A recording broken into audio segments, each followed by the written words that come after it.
जय श्री राम। शंखनाद में आपका स्वागत है। भारत के दो तरह के दुश्मन हैं। एक बाहरी दुश्मन जैसे पाकिस्तान, चीन, जिन्हें लेकर भारत के लोगों को भी और सरकार को भी पता है कि इनसे सावधान रहना है, दूर रहना है, ये कभी भी पीठ में छुरा घोंप सकते हैं। लेकिन कई दुश्मन अघोषित दुश्मन हैं जो भारत में रह रहे हैं, भारतीय होने का आवरण ओढ़ते हैं और भारत के खिलाफ ही काम करते हैं। और ये कई क्षेत्रों में है, राजनेता है, मीडिया में है, सोशल वर्क में है, एनजीओ है, बुद्धिजीवी वर्ग है। ये पूरा अपना नैरेटिव, अपना परसेप्शन हमेशा बनाते रहते हैं, मुस्लिम परस्ती करते हैं, भारत विरोधी अभियान चलाते हैं। और जब पहलगाम जैसी घटना होती है और इन पर सवाल उठता है तो फिर ये लोग सरकार पर सवाल उठाने लगते हैं। ऐसे कई मुस्लिम नेता हैं जो हमेशा यहाँ पाकिस्तान समर्थित राजनीति करते हैं, भारत सरकार पर सवाल उठाते हैं, और जब भारत सरकार कोई कठोर कार्रवाई करती है तो फिर उस पर ही वहां पर मानवता और यहाँ पर ह्यूमन राइट्स का मामला उठाकर सरकार को रोकते हैं। अब ऐसे ही सवाल उठाने वाले देखिए असदुद्दीन ओवैसी, उनके सवाल देखिए, किसकी जिम्मेदारी किसकी है घटना की, वहां पर सुरक्षा बल क्यों नहीं थे, कोई वहां से आ कैसे गया, बॉर्डर पार से ये लोग कैसे आ गए, इंटेलिजेंस कहाँ था, ये सब सवाल उठ रहे हैं। ये भी उठा रहे हैं इनके जैसे कुछ और मुस्लिम नेता या मुस्लिम परस्त पार्टियां भी उठा रही हैं ये सवाल, ताकि अपनी इनकी राजनीति, जिसके कारण आज ये स्थिति बनी है, जिसके कारण आज भारत में ये माहौल बन गया है कि हिंदुओं को चुन चुन कर मारा जा रहा है, जो इसके लिए जिम्मेदार है, आज वही सवाल उठा रहे हैं ताकि उनका चेहरा सामने ना आए। लेकिन अब जब यहाँ पर जांच हो रही है जम्मू कश्मीर में पहलगाम से, जब एनआईए की आईबी की रिपोर्ट आ रही है, तो उसमें इशारा मिल रहा है इन नेताओं की तरफ, जिनमें सबसे पहला नाम उमर अब्दुल्ला, उनकी पार्टी, उनके नेताओं की तरफ भी इशारा होने लगा है, क्योंकि इसी तरह की रिपोर्ट्स आ रही है। एनआईए की रिपोर्ट पहलगाम में जब से घटना के बाद आई भी वहां और एक्टिव हुई है, एनआईए की टीम वहां पहुंची है, जो वहां से इनपुट जुटाए गए हैं और जो इनपुट गृह मंत्री को दिए गए हैं, उसमें ऐसी बातें सामने आई हैं जिससे कि साफ लग रहा है कि वहां की स्थानीय नेता, स्थानीय जो सरकार है, जो राज्य सरकार है, उसकी नजरों से ये बातें कैसे छुप सकती है जो वहां हुआ है। गृह मंत्री को रिपोर्ट मिली है और ये रिपोर्ट इन्होंने सर्वदलीय जो पार्टियों की बैठक हुई थी उसमें भी इसकी जानकारी दी थी, जब ये लोग सवाल उठा रहे थे सुरक्षा व्यवस्था पर। तो इन्हें बताया गया था कि आप ही के गठबंधन पर भी सवाल उठ सकते हैं और आपकी ह्यूमन राइट्स की राजनीति पर भी सवाल उठ रहे हैं, क्योंकि जो पाया गया है रिपोर्ट में वो ये है कि पहलगाम में जिस वक्त ये हमला हुआ, जो कहा जा रहा है कि सुरक्षा बल क्यों नहीं थे वहां पर, कोई ऐसा सिक्योरिटी डिप्लॉयमेंट क्यों नहीं किया गया था, इतने देर क्यों लग गई वहां पर आने पर, ये सब सवाल उठ रहे हैं। उसकी वजह है, और उसकी वजह है कि ये जो रास्ता है पहलगाम का, वो रास्ता अभी खुलना ही नहीं था। ये रास्ता जून में खुलता है, जब अमरनाथ की यात्रा शुरू होती है, तब यहाँ पर सुरक्षा बल तैनात किए जाते हैं और तब यहाँ ऐसी हरकत करने की किसी की हिम्मत नहीं होती। लेकिन यहाँ हुआ क्या, यहाँ के लोकल टूर ऑपरेटर्स ने, जो स्थानीय टूर ऑपरेटर्स हैं, उन्होंने 20 अप्रैल से को लेकर ही इसकी बुकिंग शुरू कर दी। 20 अप्रैल से ये टूरिस्ट स्पॉट खोल दिया। लोगों को कोई जानकारी नहीं कि ये कब खुलता है, उनको इसका पता नहीं। यहाँ पर उन्होंने ऊपर की अथॉरिटीज, एलजी ऑफिस, उनको जानकारी दिया नहीं दिए तो जांच का विषय है, किसी को बताए बिना ये स्पॉट खोल दिया, इसकी बुकिंग ले ली और 20 तारीख से ये शुरू हुआ और 22 तारीख को हमला हो गया। यानी कि तुरंत, इससे पहले कि सेना को, एलजी ऑफिस को खबर लग पाती, अगर ये एक हफ्ता और चलता रहता इसी तरह से, उसके बाद हमला होता, तो यहाँ जरूर खबर लगती, पता चलता कि पहलगाम खुल गया है, और तब सवाल उठते, तब वहां पर सुरक्षा डिप्लॉयमेंट हो जाती, तब मुश्किल होता। तो इन्होंने खोलने के 2 दिनों के अंदर ही इस हमले को अंजाम दे दिया। तो ये क्या, किसकी साजिश नजर आती है इसमें? यह सवाल तो उठता है कि लोकल टूर ऑपरेटर्स ने आखिर ये पहलगाम का इलाका क्यों खोला, क्यों वहां के लिए इन्होंने बुकिंग ली, इसके पीछे क्या, कितनी बड़ी साजिश है? जो 7 आतंकी आए उसमें 2 तो वहां कश्मीरी मुसलमान थे, वो तो एक अलग बात है, लेकिन उनके लिए यहाँ तक टूरिस्ट लाने वाले भी क्या उसमें इन्वॉल्व थे, इस पर बात होगी। और जब जांच आगे बढ़ेगी तो ये भी देखा जाएगा कि क्या लोकल टूर ऑपरेटर्स ने इसकी जानकारी अथॉरिटीज को दी थी, क्योंकि यकीन करना तो बड़ा मुश्किल है कि वहां पर पहलगाम में ये खुल गया और विधायक को पता ना हो कि वहां पर टूरिस्ट आ रहे हैं, लोकल टूर ऑपरेटर्स ये कर रहे हैं, वहां का एमएलए नहीं जानता है। वहां पर तो जम्मू कश्मीर में उमर अब्दुल्ला की सरकार है, उन्हीं के एमएलए है। क्या उनको नहीं मालूम है? एक मुश्त वोट मिला था उमर अब्दुल्ला को वहां पर, तो वहां उनकी सरकार अगर ये भी जानकारी नहीं रख पा रही है तो फिर वहां सरकार आप किस लिए बना के बैठे हो? तो जांच होगी तो ये भी पता चलेगा कि क्या राज्य सरकार को इसकी जानकारी दी गई थी, क्या टूरिज्म मिनिस्ट्री को इसकी जानकारी थी, और क्या वो जानकारी एलजी ऑफिस तक पहुंचाई गई? अब अगर यह सरकार को जिम्मेदारी थी और जानकारी थी और अगर उनके नेता को जानकारी थी तो फिर वो भी आएंगे जांच की रडार में, और वो भी आएंगे इस रडार में कि यहाँ पर हमले कराने के पीछे जो जो लोग शामिल थे।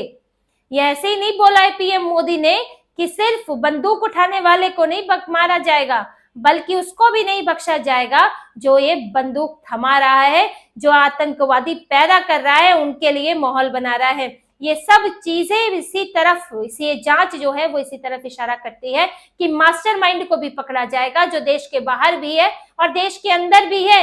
और इनकी सरकार पर, उमर अब्दुल्ला की सरकार पर सवाल तो खड़े होते हैं कि कैसे खुल गया पहलगाम और आप कर क्या रहे थे? अब सरकार, इसमें केंद्र सरकार दखल दे तो भी आपको समस्या। फेडरल सिस्टम चिल्लाने लगते हो कि सरकार जो है हर जगह दखल दे रही है, केंद्र सरकार हर जगह दखल दे रही है, तानाशाही चल रही है, राज्य सरकारों को चलने नहीं देती, पूर्ण राज्य का दर्जा मांग रहे हो।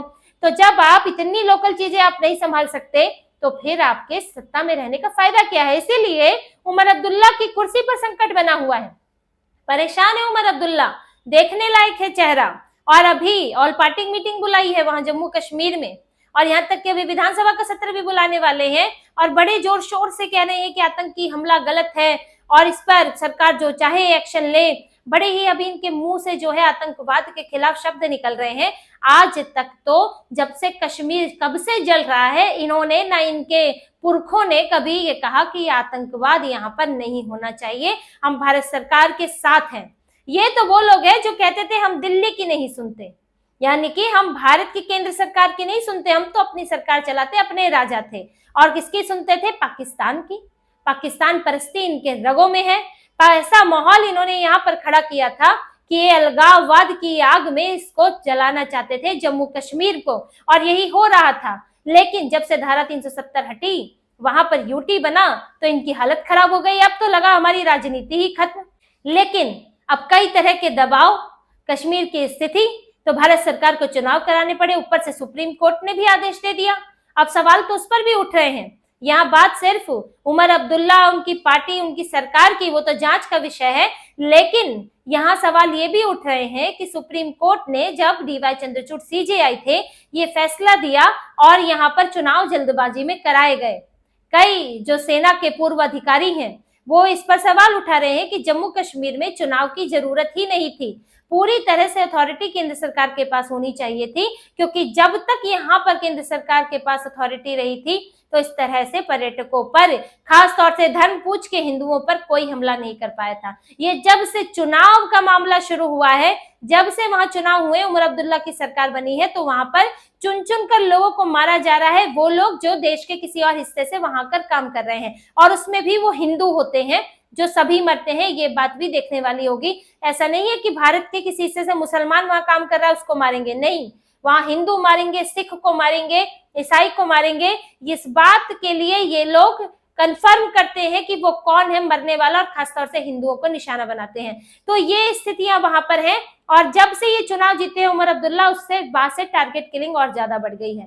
तो इसमें इन्हें क्यों पूर्ण राज्य का दर्जा दिया जाए उमर अब्दुल्ला को, जो दिन रात वही कहते रहते हैं? जब इतनी सी सरकार तुम्हारे हाथ में आई है, थोड़ा सा हिस्सा तो ये हाल है, जब पूर्ण राज्य ही तुमको मिल जाएगा, तुम वहां के राजा बने बैठोगे और रोज वहां पर ये सब काम होंगे।